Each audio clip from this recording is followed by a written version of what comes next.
welcome back to my YouTube channel Studyship with Krati. In this video lesson, we are going to continue our second chapter of history, class 11 NCERT. Our second chapter name is Writing and City Life. हम बाकी के दो part में इसी chapter के बाकी topics discuss कर चुके हैं. Let's discuss the remaining topics of this lesson. Our next topic is construction and maintenance of temples in Mesopotamia. Mesopotamia में जो टेम्पल्स थे उनका किस तरीके से कंस्ट्रक्शन हुआ और किस तरीके से उनको मेंटेन किया गया. टेम्पल्स जो थे पहले क्या हुआ, एक सिंपली मिट्टी है जो क्ले हुई उससे बना दिया गया, कच्ची मिट्टी से जो स्टोन्स है उनसे मंदिर को बना दिया गया. फिर धीरे धीरे उनका लोगों का इंटरेस्ट हुआ, अरे भाई भगवान है, पूजा करनी है थोड़ा, तो इस तरीके से फिर उनका मेंटेनेंस स्टार्ट हुआ. जो मंदिर है अब वो ग्रो करना शुरू हो गए थे, मतलब उनकी ग्रोथ होने लगी थी. कई सारे रूम्स, पहले तो एक से स्टार्ट हुआ था, छोटा था, फिर धीरे धीरे करके उसमें कई सारे वेरिएशंस आए, बहुत सारे रूम्स हो गए, कोर्टयार्ड्स हो गए. कोर्टयार्ड्स मतलब आंगन हो गया. अब हम मंदिर में क्या करते हैं, obviously it is a place of a God, भगवान का घर. तो वहाँ पे मून के जो गॉड है, मतलब moon of a God and war goddess, आपने पढ़ा होगा अगर चैप्टर में. तो ये सारे भगवान वहाँ पे रहते थे और हम उनकी पूजा करते थे. फिर ये क्या हुआ कि लोग जो है दूर दूर से, जो बड़े बड़े ट्रेडर्स थे, जो व्यापारी थे, उनका इंटरेस्ट इस तरह यहाँ पे गया. तो उन्होंने क्या किया कि जो ग्रेन्स हैं, जो भी वो कर रहे हैं, मेनली जो एग्रीकल्चर है, जो हर्डर्स है, मतलब जो पशुपालन या खेती करते थे, उनका मानना था कि जो भी ये सब हो रहा है, उनकी खेती हो रही है, ये किसकी वजह से हो रही है, भगवान की वजह से. तो वो जो भी ग्रो करते थे, उनकी फील्ड में जो भी होता था, जैसे कि ग्रेन्स हुए, तो ये सब क्या वो भगवान को ऑफर करते थे, वो भगवान को चढ़ाते थे. तो भगवान को चढ़ाया, इस तरीके से क्या हुआ, बहुत ज़्यादा मात्रा में आने लगा, फिर बहुत ज़्यादा क्वांटिटी में आने लगा. तो इसकी वजह से इसको मेंटेन करने वाला भी कोई होना चाहिए, कि कोई इसको भाई देखे कि कौन सी चीज़ कहाँ से आ रही है, किस तरह डिस्ट्रीब्यूट होनी है. तो यहाँ से क्या हुआ, एक ट्रेड का भी वो जगह बन गई, वहाँ से भी मंदिर से है जो वो ट्रेड होने लगा. तो इसके लिए मेंटेन करने के लिए कुछ लोग लगाए गए. फिर जो मंदिर की जो स्टोन्स वगैरह हैं उसको ब्यूटीफुली डेकोरेट किया गया, जो स्टोन्स हैं उनकी घिसाई की गई, मजदूर लगाए गए. फिर मेंटेन का जो मंदिर का है कंस्ट्रक्शन, क्योंकि हम कंस्ट्रक्शन के बारे में पढ़ रहे हैं, अच्छे से कंस्ट्रक्शन हुआ. So this we learn this topic and here we are going to learn our point which is in the topic roles of a kings. अब मंदिर है, मंदिर में किंग्स का क्या रोल था. एक्चुअली यहाँ पे क्या है, जो आपने यूफ्रेट्स और हमने टिग्रिस के बारे में पढ़ा था, मेसोपोटामिया इन्हीं दोनों रिवर्स के बीच में थी. तो एक हमने लैंड भी पढ़ी होगी, अगर आपको याद होगा, इट इज़ अ अपलैंड, जिसको हम स्टेपी बोलते थे. अगर आपको नहीं पता हो तो आप मेरा सेकंड पार्ट भी देख सकते हैं. तो वो लैंड होती, तो वो ऊंची थी, एक ऊंची प्लेस थी, एक नीचे, ठीक है. तो यहाँ से जो नदियाँ आती थी, कुछ सारा पानी एक जगह के लोग ले लेते थे, एक जगह ले लिया, नीचे वालों को कुछ नहीं मिला. तो इस तरीके से क्या कॉन्फ्लिक्ट हुआ, दोनों में लड़ाइयाँ हुई, दोनों में लड़ाइयाँ हुई. तो फिर लड़ने लगे. फिर जो जीतता था, जो दो कम्युनिटी के बीच में लड़ाई हो रही है, जो कम्युनिटी जीतेगी, फिर जो कम्युनिटी जीतेगी वो क्या करती थी कि हारी हुई कम्युनिटी से सारा सामान लूट लेती थी, जो भी इसकी एग्रीकल्चर फील्ड में होगा, ग्रेन्स हुए, सब ले लिया उसने. और जो लोग हारे हैं उनको स्लेव ले वो अपने दास बना लेती थी, कि चलो भाई तुम अब काम करो मेरे साथ. तो इनको वो कहाँ पे ले जाती थी, वहाँ पे मंदिर में. मंदिर में जो भी लोग काम करते थे तो उनसे काम करवाती थी. एंड यस, जो भी काम करते थे उनको राशन ऑफर किया जाता था. राशन ऑफर किया जाता था, पैसे नहीं दिए जाते थे, मतलब उन लोगों को राशन दिया जाता था, कुछ फैसिलिटीज़ दी जाती थी. अब ये जो काम करते थे वो तो या फिर ट्रेडर ने उनको, मतलब उनके दास हो, या फिर डायरेक्ट किंग से, मतलब जो डायरेक्ट जो राजा हैं वो उनको भेजते थे. तो ये बहुत ही इम्पॉर्टेंट चीज़ है जो इमर्ज हुई कंस्ट्रक्शंस और मेंटेनेंस ऑफ टेम्पल्स में, कि वहाँ पे लोग जाते थे, एक को मारा पीटा, फिर उसको काम करवाया. तो एक हेड होता था और एक काम करवाया था. हेड कोई भी हो सकता था, रूलर है या किंग जो है वो भी हेड हो सकता था, या फिर जो दो कम्युनिटी के मैंने बताया था उन दोनों में से कोई हेड हो सकता था. And next topic is life in the city of Ur. Actually this is very interesting topic. और जो है एक शहर का नाम था, this was the one of the earliest city in Mesopotamia, जो सबसे पहले एक्सकेवेट हुई थी.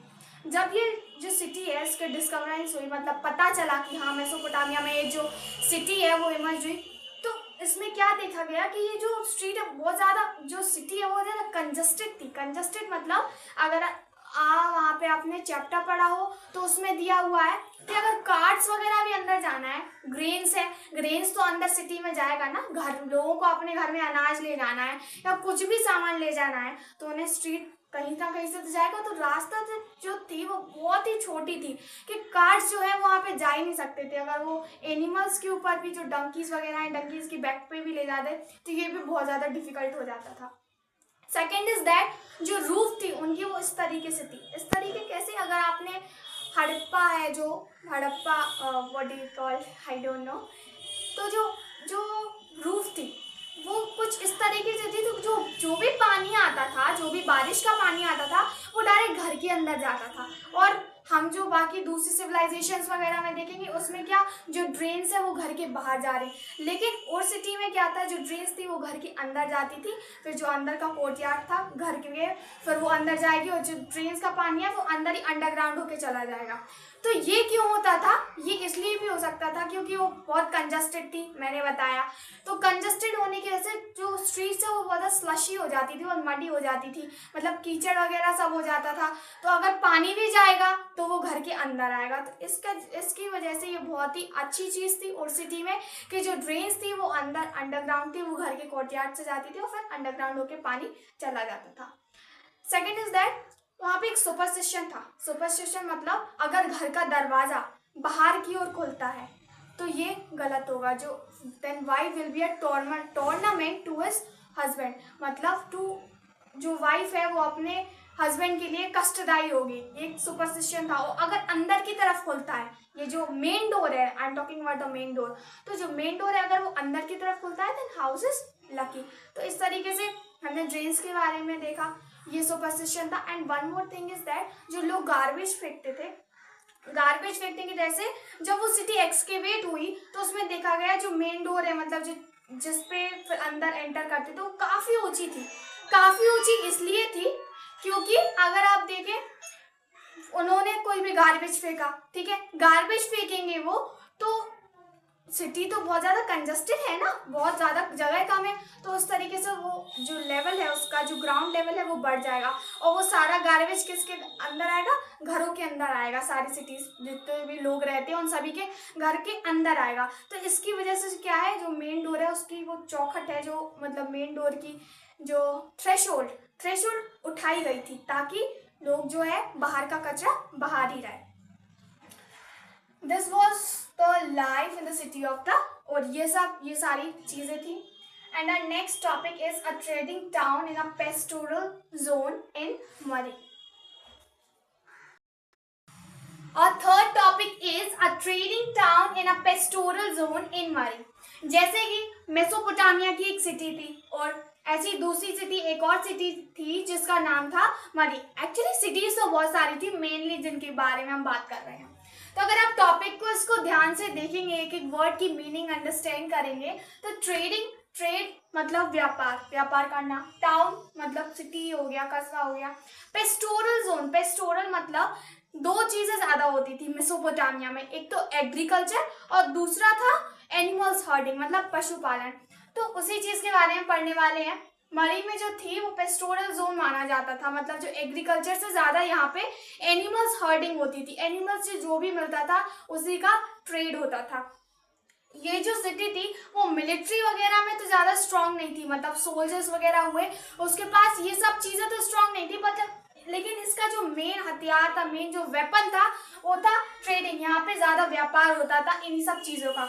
ये बहुत ज़्यादा यहाँ पे स्ट्रिक्ट रूल भी थे, जैसे कि ये सिटी है, ठीक है, उसको कहीं और से कुछ सामान आ रहा है, किसी और एरिया से आ रहा है, उस सिटी से पास होते हुए इसको जाना है, तो जो वहाँ के जो किंग थे और वहाँ के जो लोग थे कुछ रूल्स थे। रूल्स कैसे थे, अगर आपको यहाँ से पास होना है तो आप जो अपने भी गुड्स लिए हैं उसका 1/10% मुझे दे दीजिए फिर होगा।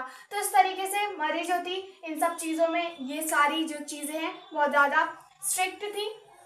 और दूसरी बात ये कि लोग जो दूसरी कम्युनिटी है उनमें बहुत ज़्यादा लड़ाइयाँ भी होती थी। जो किंग थे मरी के, यहाँ पे मेसोपोटामिया के बाकी एरियाज में कोई और रूल्स फॉलो होते थे, लेकिन यहाँ पे क्या, जितने भी एम्पायर्स आए, जितने भी रूलर्स आए, एसीरियन, अकादियन हम पहले पढ़ चुके हैं, तो इन सब लोगों ने, जितने आए सभी लोगों ने अपना अपना रिलीजन स्टैब्लिश किया।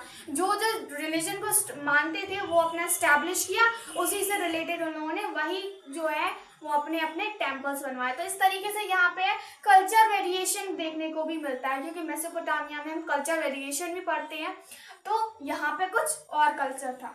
Our last topic is the legacy of a writing, science and technology in Mesopotamia. Mesopotamia chapter का नाम ही है राइटिंग एंड सिटी लाइफ।